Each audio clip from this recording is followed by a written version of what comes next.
ದಿನ ನಮ್ಮ ಪಕ್ಷದ ವರಿಷ್ಠರು ರಾಜ್ಯಸಭೆ ಹಾಗೂ 2 ವಿಧಾನ ಪರಿಷತ್ ಸ್ಥಾನಗಳಿಗೆ ಹೆಸರುಗಳನ್ನು ಘೋಷಣೆ ಮಾಡಿದ್ದಾರೆ. ಈಗಾಗಲೇ ತಿಳಿದಿರೋ ಹಾಗೆ ರಾಜ್ಯಸಭೆಗೆ ಅತ್ಯಂತ ಹಿಂದುಳಿದ ಸಮಾಜ, ಕುರುಬ ಸಮಾಜಕ್ಕೆ ಸೇರಿರ್ತಕ್ಕಂಥ ಮಾ ನಾಗರಾಜ್ರವರು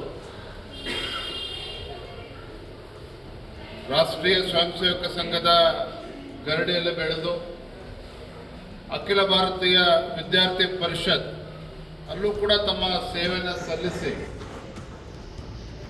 ಪಕ್ಷದ ಸಂಘಟನೆಯಲ್ಲೂ ಸಹ ವಿವಿಧ ಹುದ್ದೆಗಳನ್ನು ಅಲಂಕರಿಸಿ ರಾಜ್ಯ ಬಿಜೆಪಿ ಉಪಾಧ್ಯಕ್ಷರಾಗೂ ಕೂಡ ಅವರು ಸಂಘಟನೆಗೆ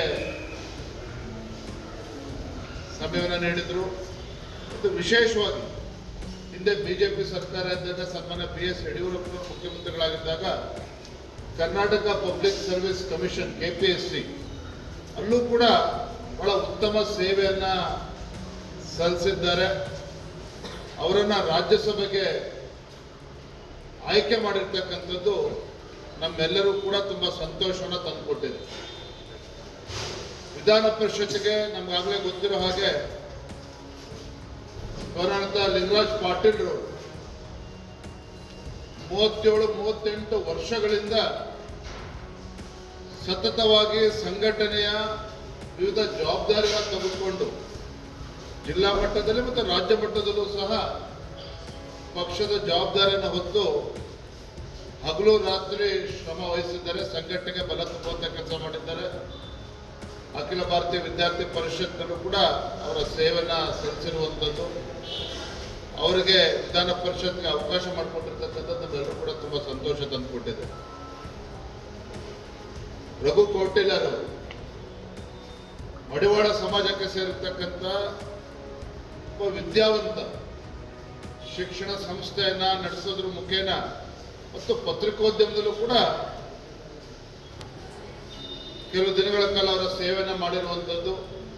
2 ಬಾರಿ ವಿಧಾನ ಪರಿಷತ್ ಚುನಾವಣೆ ಸ್ಪರ್ಧೆ ಮಾಡಿ ಸ್ವಲ್ಪ ಅಂತರದಲ್ಲಿ ಸೋತಿದ್ರು ಕೂಡ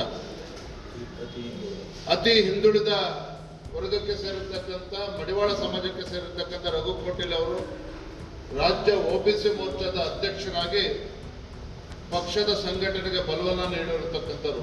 ಒಟ್ಟಾರೆಯಾಗಿ ಹೇಳೋದಾದ್ರೆ ಮಾ ನಾಗರಾಜ್ರವರ ಆಯ್ಕೆ ಇರ್ಬೋದು, ಲಿಂಗರಾಜ್ ಪಾಟೀಲ್ ಅವರ ಆಯ್ಕೆ ಇರ್ಬೋದು, ಅದೇ ರೀತಿ ರಘು ಕೌಟಿಲ್ಯ ಅವರ ಆಯ್ಕೆ ರಾಜ್ಯದ ಎಲ್ಲ ನಮ್ಮ ಪಕ್ಷದ ಕಾರ್ಯಕರ್ತರಿಗೆ ತುಂಬಾ ಸಂತೋಷವನ್ನು ತಂದುಕೊಟ್ಟಿದೆ. ಒಂದು ಸಂದೇಶವೂ ಕೂಡ ಕಾರ್ಯಕರ್ತರು ಹೋಗಿರುವುದು. ದೇವೇಗೌಡರು ಮತ್ತು ಸುಮಲತಾ ಅಂಬರೀಶ್ ಹೆಸರು ಕೇಳಿ ಬರ್ತಿತ್ತು ರಾಜ್ಯಸಭೆಗೆ.